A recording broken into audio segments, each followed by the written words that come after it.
Bismillahirrahmanirrahim. Alhamdulillahirabbil alamin wa bihi nasta'in ala umuri dunya waddin. Wassalatu wassalamu ala asyrafil anbiya wal mursalin sayyidina Muhammadin wa ala alihi wa sahbihi ajma'in. Qala al-musannif rahimahullah wa nafa'ana bi ulumihi fid dharain amin. Al-haditsur rabi', hadis yang keempat tentang ciptaan manusia dan tempat kesudahannya manusia.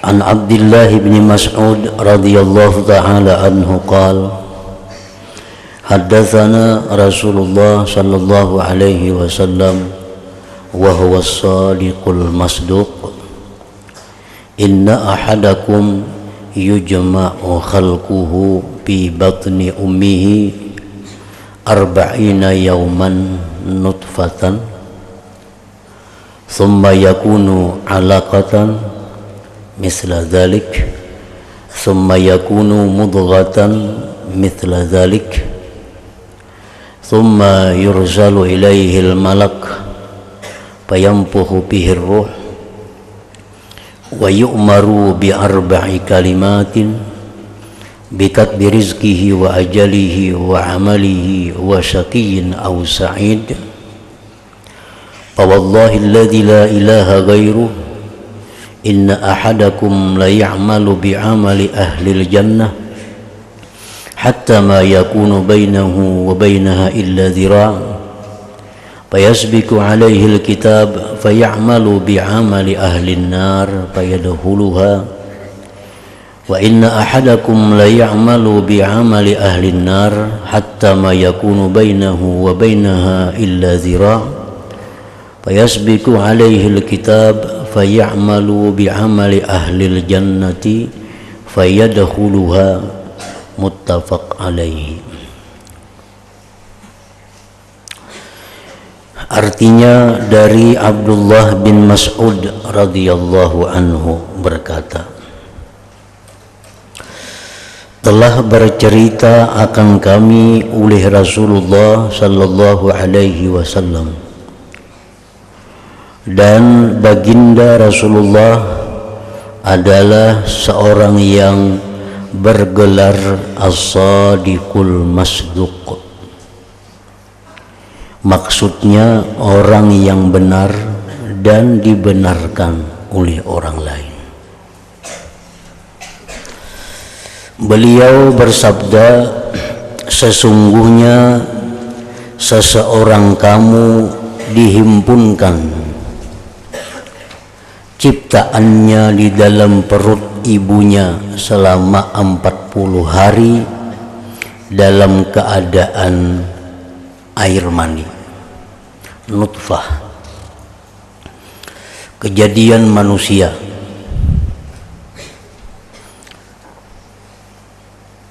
berupa air mani selama 40 hari di dalam rahim ibu.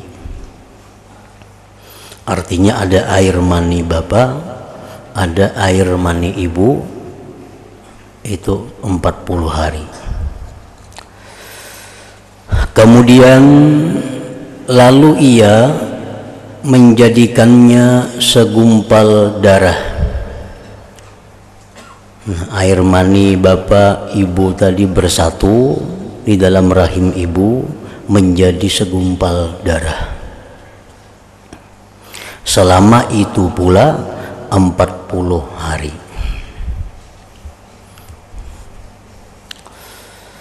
Kemudian lalu Allah menjadikannya segumpal darah tadi sekatul daging, segumpal daging. Selama itu pula 40 hari juga. Jadi sudah 3 kali 40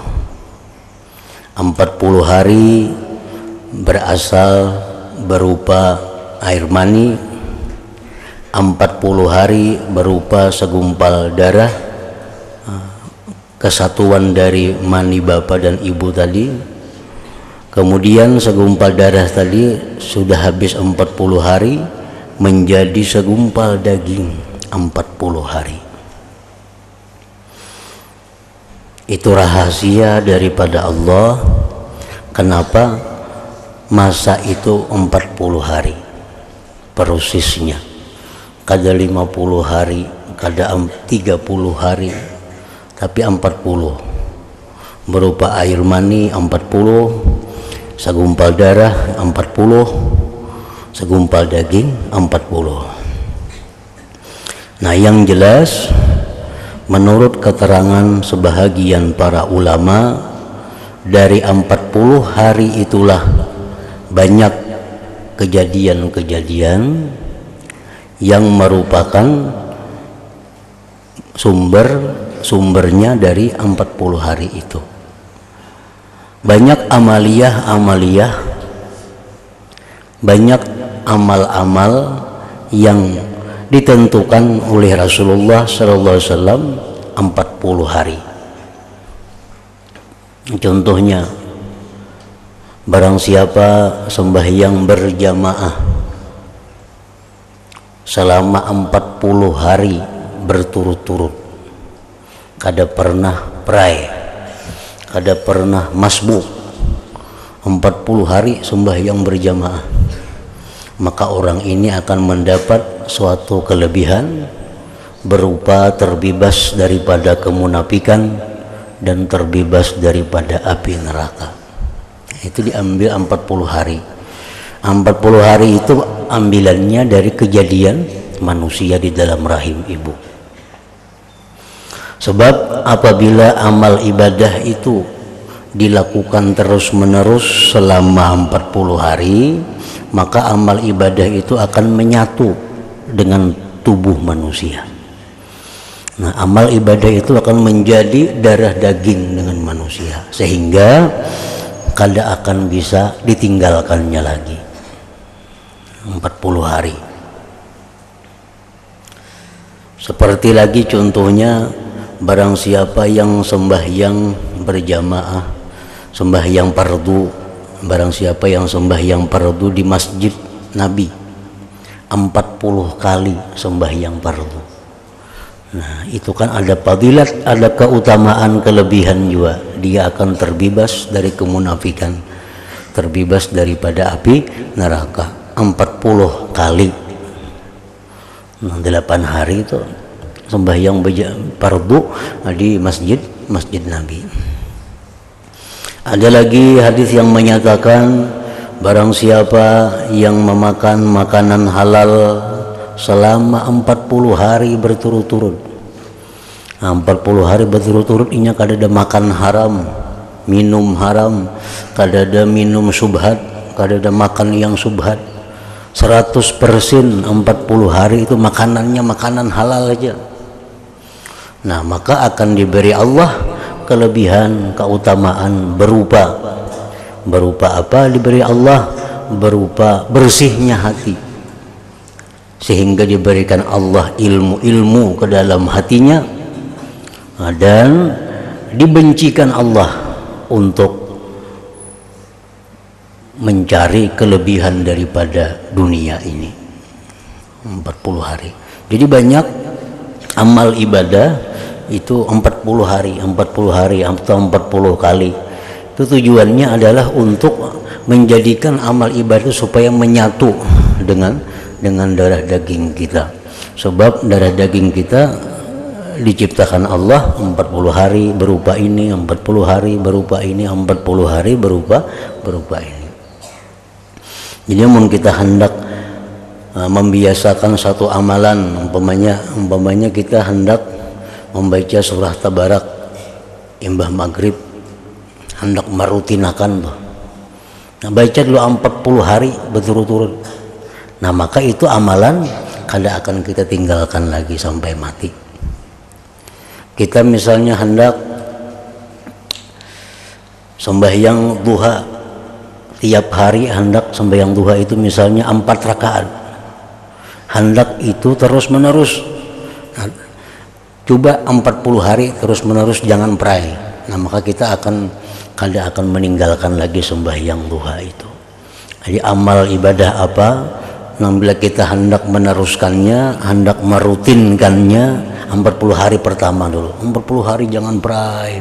Bila sudah 40 hari, dia akan menyatu dengan diri kita dan kada akan hilang lagi.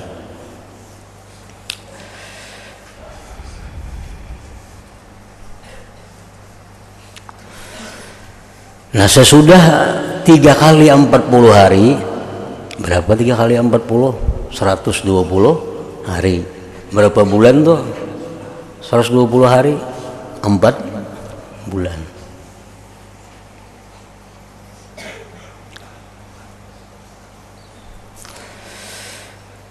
Setelah itu, sesudah itu 3 kali 40 hari, diutuskan seorang malaikat, lalu ia meniupkan ruh ke dalamnya.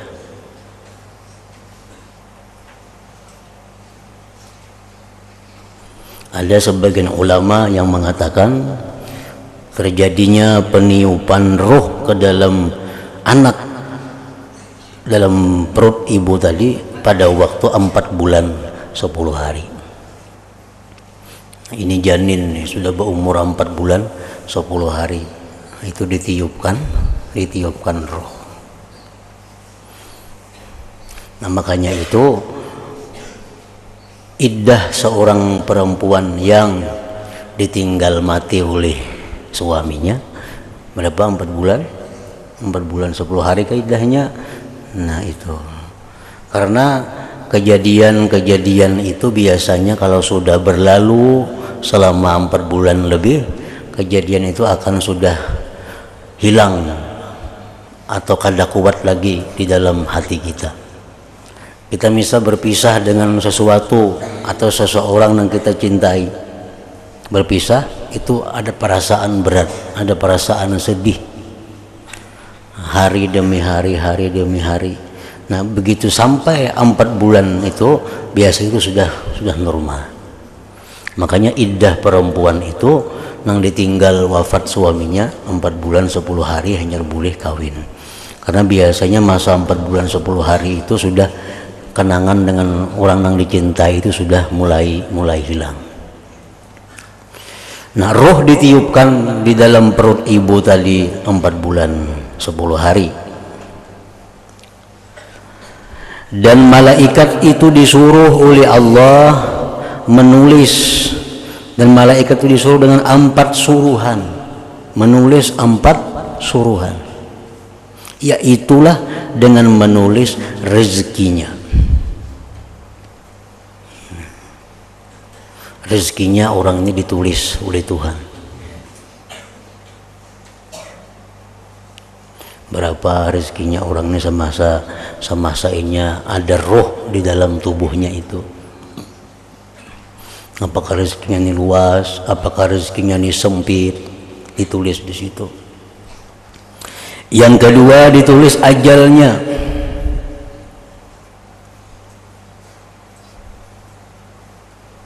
Ajalnya berapa umurnya ditulis di situ. Amalnya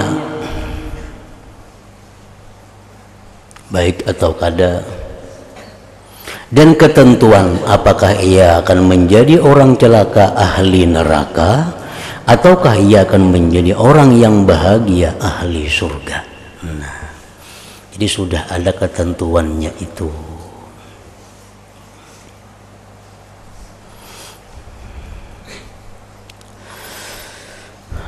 Demi Tuhan yang tiada ada Tuhan kecuali hanya Allah, hanya Dia, sesungguhnya seseorang kamu beramal dengan amalan ahli surga, sehingga tidak ada antaranya dan antara surga itu kecuali hanya 1 hasta saja. Namun oleh karena telah diputuskan baginya di dalam rahim tadi untuk menjadi ahli neraka, lalu ia pun beramal dengan amalan ahli neraka di akhir hayatnya.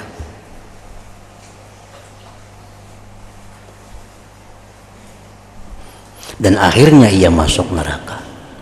Kalau orang yang sudah ditentukan Allah di dalam rahim itu penghuni neraka, pastikan neraka. Walaupun ibadah orangnya, taat orangnya, tapi dalam rahim sudah ditetapkan dia ini ahli neraka. Nah, orangnya ibadah, tapi kayaknya begitu mendekati kematian dia akan berbuat maksiat, sehingga dia menjadi penghuni neraka. Karena manusia ini, kita ini yang menentukan itu adalah khawatim. Khawatim itu artinya ujung-ujungnya. Ujung-ujungnya itu yang menentukan kita.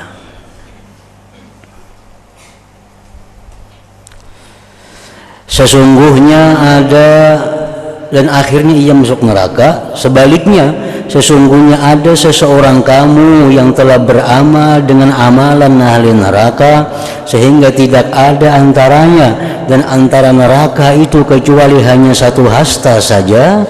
Maka oleh karena telah diputuskan baginya untuk masuk ke dalam surga, lalu ia beramal dengan amalan ahli surga di akhir hayatnya, dan akhirnya ia masuk ke dalam surga.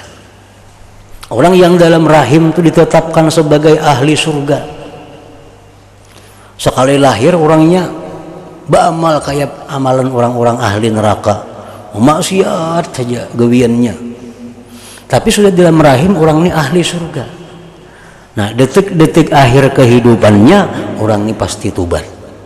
Nah, orang ini pasti tobat, dia kembali kepada Allah, dosa-dosanya dihapuskan Allah, mati akhirnya masuk surga. Nah, jadi penentuan kita ini di akhir kehidupan. Allah menilai di situ. Bila mendekati roh itu keluar, kita sebagai ahli surga, kita ke surga. Mendekati roh keluar, kita berbuat amalan ahli neraka, kita ahli neraka.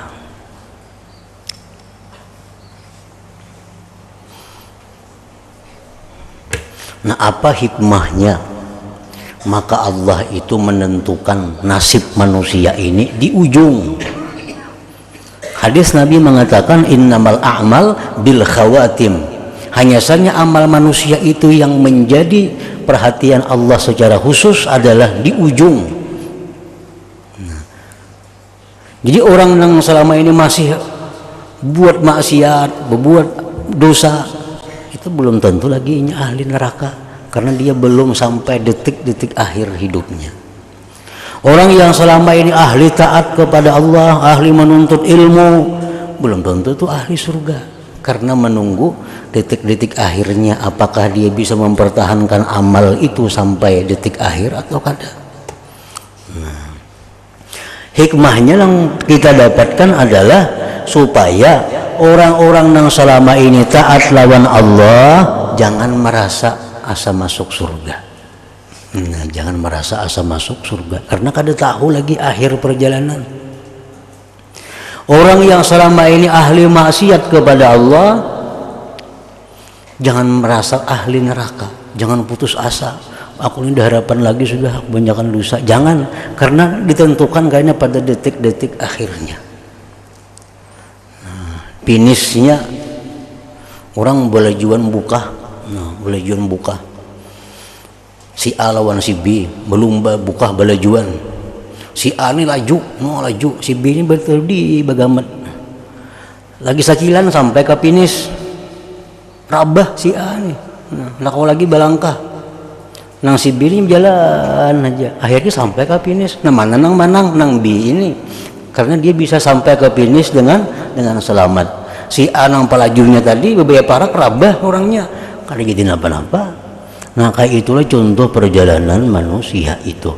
Nang ahli ibadah jangan sombong, jangan merasa asa ke surga, asa pembaiknya pada orang, kada tentu. Nang ahli neraka jangan putus asa. Nang berbuat gawian-gawian maksiat jangan putus asa. Siapa tahu kena Tuhan memberi petunjuk di akhir hidupnya. Ada diceritakan dalam kitab Syarah Arba'in Nawawiyah, laki dan perempuan. Nah, laki ini agama Islam, nang bini ini agama Nasrani. Kedua-dua ini manusia karindangan, nang karindangan.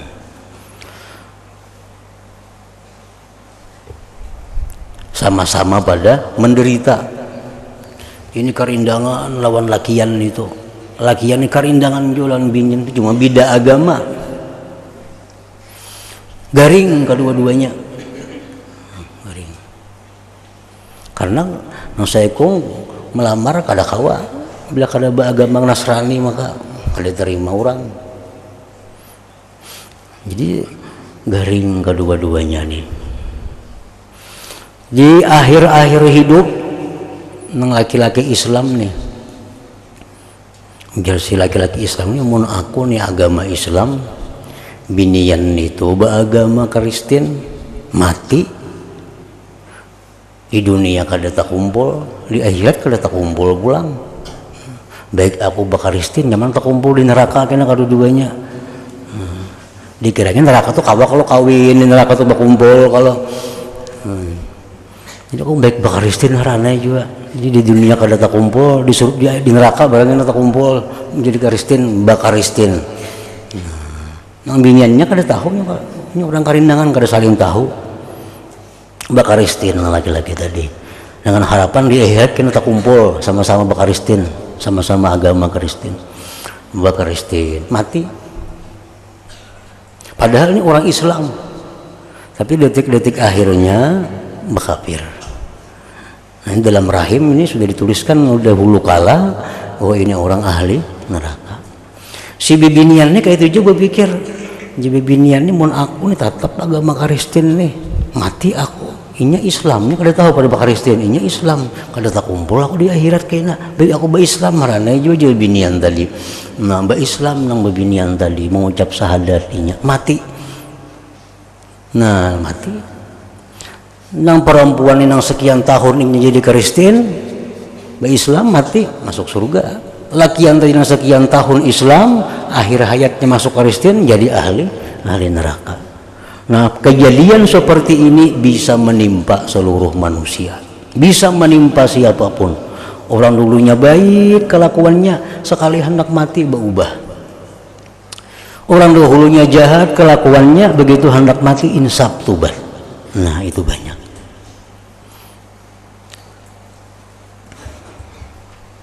Tapi oleh para ulama dijelaskan bahwa hanya sedikit orang-orang nang baik hendak mati jadi kada baik, itu sedikit. Nang banyak itu nang kada baik, begitu hendak mati baik, itu nang tak banyak jumlahnya.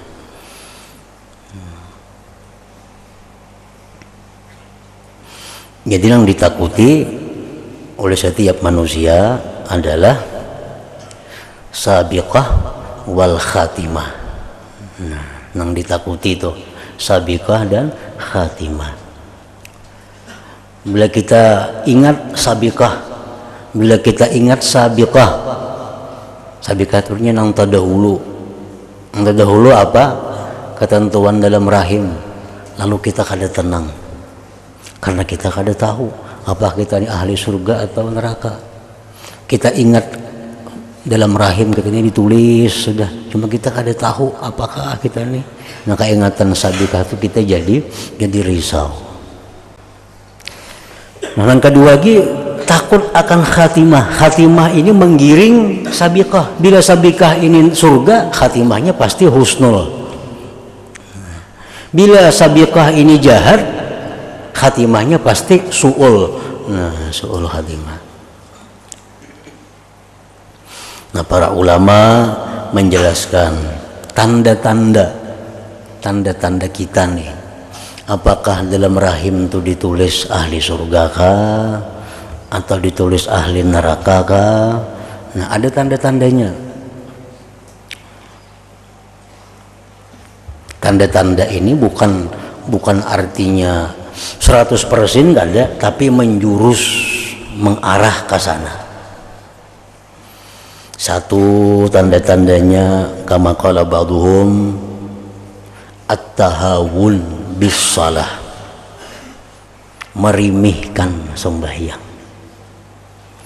Nah, merimihkan sembahyang.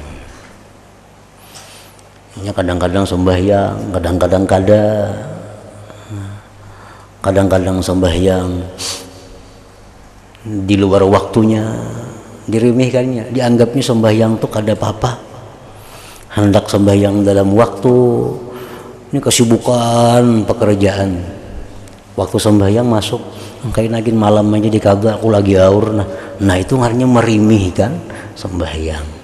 Bila kejadian itu sering kali terjadi pada seseorang, ini tandanya, ini ada tanda dalam rahim ibu itu berarti ditulis ini ahli neraka. Tahawun, amun nang kada sembahyang itu sudah nyata, kada ada kisah lagi. Nggak ada sembahyangan lagi orang, itu sudah nyata nih tuh, ini nang merimihkan. Mbahnu sembahyang, mbahnu kada. Panu kesibukan apa sembahyang ditunda, dikalahkan dari kesibukan dunia. Nah kalau itu pekerjaannya macam itu, artinya jadi kebiasaannya seringkali macam itu. Nah ini orang ada tanda apa? Tanda jahat di ujung, tanda jahat di akhir hayat.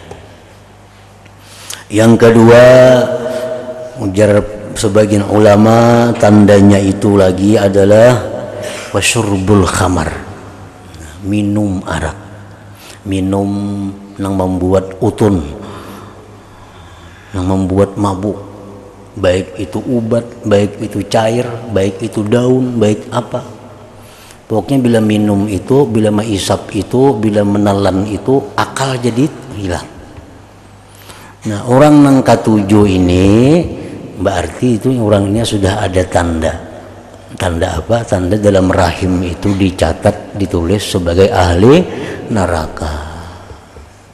Tandanya. Yang ketiga, tandanya lagi wa adzal muslimin. Nah, artinya adzal muslimin itu apa? Menyakiti orang muslim. Menyakiti orang muslim. Untuk mendapatkan kemenangan, orang Islam disakitinya, curang.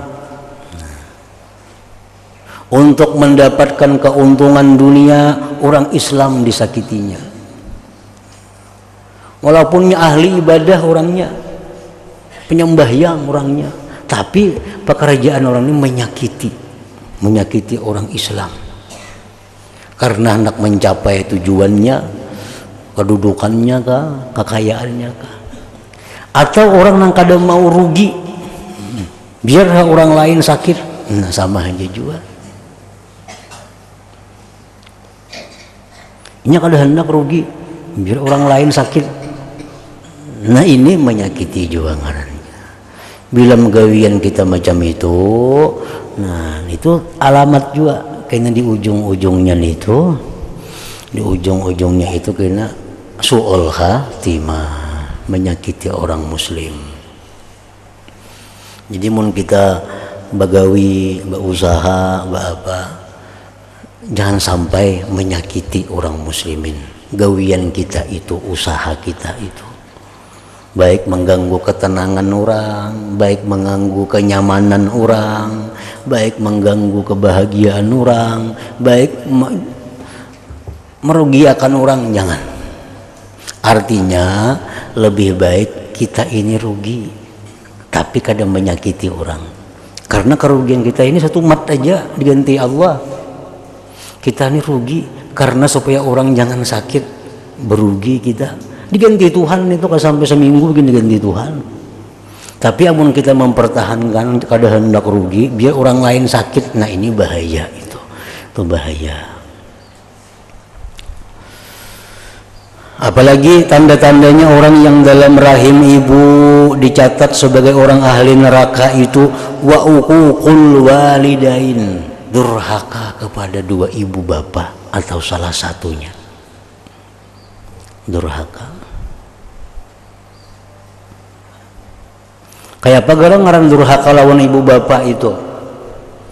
Hadis Rasulullah yang lain menyatakan, man ahzana walidai faqad aqahuma, atau kama qala Rasul. Siapa yang membuat sedih orang tuanya, durhaka ngarannya. Orang tuanya jadi sedih. Kuitannya kada berduit, batangsan ukar sepeda motor. Tukarakan sepeda motor, kada aku ngeselokot rumah, duitnya mana kuitan? Kuitan jadi sedih karena anaknya membuat sedih. Siapa-siapa yang membuat sedih ibu bapaknya, faqad aqahuma, berarti dia durhaka. Kada sarana menampiling lawan kuitan, kada sarana berkata kasar lawan kuitan. Apapun yang membuat kuitan jadi sedih gara-gara kita, durhaka ngarannya. Bila macam itu kelakuan kita, berarti dalam rahim ibu itu dahulu kita ditulis ahli neraka ngarannya.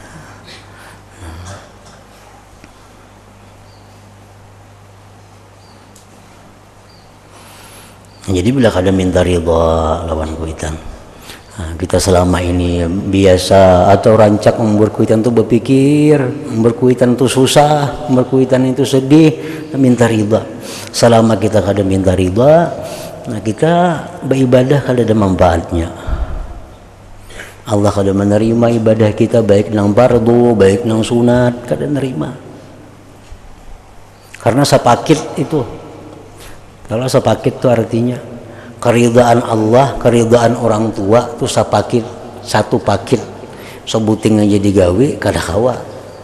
Dalam Quran, anishkurli wali walidai. Syukuri aku ya Tuhan, syukuri kedua orang tua. Itu sapakit. Taat lawan Tuhan, lawan kuitan kada terima. Taat lawan kuitan lawan Allah, maksiat kada terima juga. Jadi kedua-duanya mesti satu. Nah, apalagi yang sapakit sembahyang lawan zakat itu sapakit juga. Wa aqimus shalah wa atuz zakah, di Quran tuh, di Quran itu satu paket ayatnya. Dirikan salat, bayar zakat. Orang yang penyembahyang tapi kada biris zakat, kada terima sembahyangnya. Kada terima sembahyangnya. Orang berzakat bujur tapi kada penyembahyang, kada terima juga zakatnya. Karena itu satu paket. Wa aqimus shalah wa atuz zakah, laksanakan sembahyang dan bayar zakatnya. Sebutin lagi nang sapakit itu, ati Allah war Rasul. Jar Tuhan, taatlah kepada Allah dan Rasul. Ini taat lawan Rasul, cinta lawan Rasul, lawan Tuhan maksiat kada ada gunanya. Sembahyang taat lawan Rasulullah, kada beradab, kada beakhlak, kada terima Tuhan juga. Itu sapakit. Taati Allah, taati Rasul. Sembahyang, bayar zakat. Ridha Allah, ridha dua ibu bapa. Nah, itu kedua-duanya itu kada kawa dipisah. Uququl walidain. Jadi jangan hendak menyakiti hati orang tua. Jangan hendak membuat sedih mereka. Nah, tadi orang tuh berbuat maksiat. Satu maksiat itu 10 mudaratnya. Satu maksiat itu 10 macam. Nah, apa antara lain 10 macam itu? Orang maksiat lalu ibu bapaknya jadi sedih, baik di dunia atau di kubur. Karena di kubur itu abah mama kita nih, itu ada hari-hari tertentu yang ditampaikan oleh malaikat. Nah, gawian anak hikam dalam dunia. Ada mengatakan seminggu sekali. Nah, gawian hikam masih utuh tuh dalam dunia. Banyak maksiat, ahzana, sedih keduanya. Nah, orangnya taat pak ibadah, gembira keduanya. Jadi bila kita berbuat maksiat itu sebenarnya dosanya bukan hanya satu maksiat, tapi ada dosa lain lagi, membuat sedih dua orang tua kita. Apalagi sudah mati. Apalagi sidin pulang kada pernah mendidik kita, ditambah sidin pulang ditambahi azabnya. Sidin selama hidup pada pernah mendidik anak, pas anak yang berbuat maksiat, nah anak yang maksiat, orang tuanya dihukum juga karena kada pernah mendidik, kada pernah menyekolahkan untuk akhlak, untuk kebaikan anaknya. Siapa lagi yang sedih? Nabi kita. Karena nabi kita ini dalam saat-saat tertentu ada juga diberitahu, nak perbuatan umat engkau. Melihat umat yang maksiat, nabi sedih juga. Melihat yang baik, nabi senang. Nah, jadi orang berbuat maksiat tuh, satu maksiat tuh sudah berdosa. Yang kedua, dosanya durhaka lawan ibu bapak, membuat sidin sedih. Nah, yang ketiga, membuat sedih nabi pulang. Nabi pun jadi sedih. Nah, apa sedihnya nabi? Merasa nasihat sidin kada dipakai, merasa anjuran sidin itu kada dihiraukan. Nah, jadi satu maksiat itu 10 ada dosa-dosa lain. Antaranya membuat sedih dua orang tua, membuat sedih Rasulullah Sallallahu Alaihi Wasallam. Dan lagi tanda-tanda orang yang di dalam rahim itu dicatat sebagai ahli neraka, bughdus salihin. Orang ini kada senang dengan orang-orang saleh, kada suka lawan orang-orang salihin.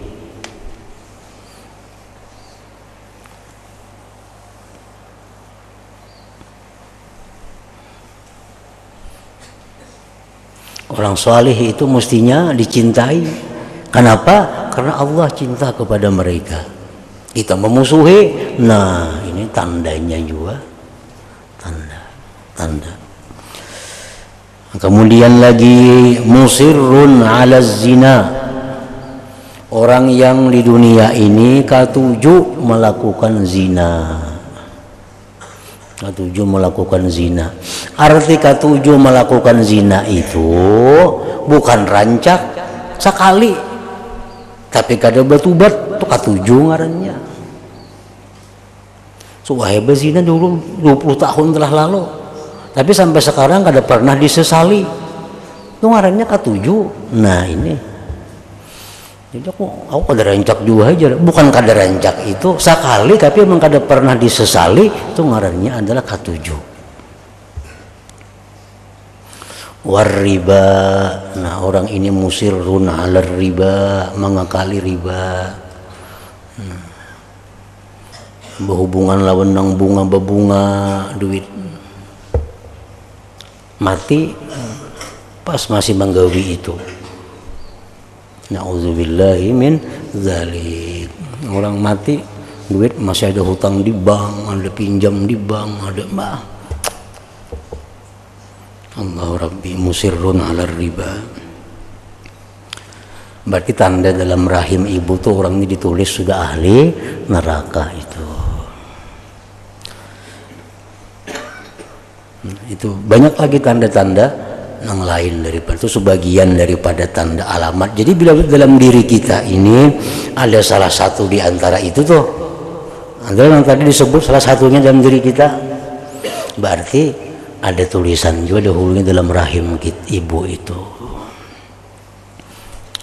Memperimih sembahyang, memperinting sembahyang. Sembahyang tuh jangan diperinting, jangan ditinggalkan karena khawatir kerugian dunia, karena khawatir kada sempat waktu mengejar dunia, mengejar akhirat, kada boleh. Sembahyang itu ada waktu, jangan di luar daripada waktu itu. Bila di luar pada waktu itu karena mencapai mengingini sesuatu, merimihkan sembahyang ngarannya. Memutur kah di kendaraan kah? Sampai waktu sembahyang sudah nah. Ini sampai sembahyang dah. Amun aku kada singgah nih menerusakan tak keluar sembahyang. Nah, makanya daripada Allah Ta'ala sayang lawan kita, Allah Ta'ala cinta lawan kita, sembahyang itu dibulihakan Tuhan dalam perjalanan itu jadi 2 4 rakaat. Waktunya pulang jadi panjang supaya apa? Supaya jangan sampai umat Islam ini meninggalkan sembahyang, jangan sampai mengeluarkan pada waktunya daripada sayangnya Tuhan tuh. Kalau dalam perjalanan kita ngalih lagi betaksi makin ngalih lagi, tapi di umat Tuhan waktunya nang zuhur tuh 4 rakaat boleh aja 2, bahkan disuruh 2. Nang waktu zuhur biasanya habis jam 3:30, nih jadi pukul 6 hanya habis di jama takhir. Nah, kenapa Tuhan maka itu daripada sayangnya supaya kita jangan sampai meninggalkan sembahyang itu dari waktunya, karena itu membahayakan iman dan membawa kepada su'ul khatimah. Jadi jangan dianggap enteng sembahyang, apalagi sibuk kadang-kadang kakaruan nih timbul kada sembahyang, nah ginnya lagi. Yang sembahyang tuh dia wailul lil musallin alladzina hum an salatihim sahun. Orang sembahyang tuh masuk neraka, maka sembahyang masuk neraka gitu Tuhan. Wailul lil musallin, neraka bagi orang sembahyang. Sekalinya alladzina hum an salatihim sahun, sembahyangnya tapi kada kakaruan, mbah nu tak keluar waktu, mbah nu kada sembahyang, mbah. Nah itu Quran mengatakan fawailun lil musallin alladzina hum an salatihim sahun, sembahyangnya tapi kan neraka mati. Kenapa? Tadi sembahyang zuhur kadang-kadang tak pukul 5, sembahyang asar tak imbang maghrib, ada nang zuhur praeb, asar praeb kayaknya Mbak Isa di Ka'bah.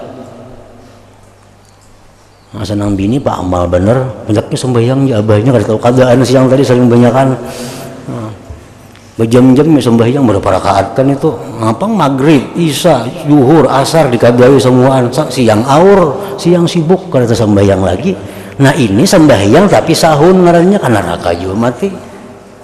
Fawailun lil musallin alladzina hum an salatihim sahun. Nah hadis yang kelima. إلى حضرة النبي صلى الله عليه وسلم الفاتحة. أعوذ بالله من الشيطان الرجيم. بسم الله الرحمن الرحيم. الحمد لله رب العالمين الرحمن الرحيم مالك يوم الدين. إياك نعبد وإياك نستعين اهدنا الصراط. بسم الله الرحمن الرحيم. الحمد لله رب العالمين. اللهم صل وسلم على سيدنا محمد وعلى آله وصحبه أجمعين. اللهم اجعل جمعنا هذا جمعا مغفورا وتفرقنا من بعده تفرقا معصوما وعلمنا علما نافعا وعملنا عملا مقبولا ورزقنا رزقا واسعا حلالا طيبا. اللهم افتح علينا فتوح العارفين واجعلنا يا الله من عبادك الصالحين برحمتك يا أرحم الراحمين. صلى الله على سيدنا محمد وعلى آله وصحبه وسلم. الحمد لله.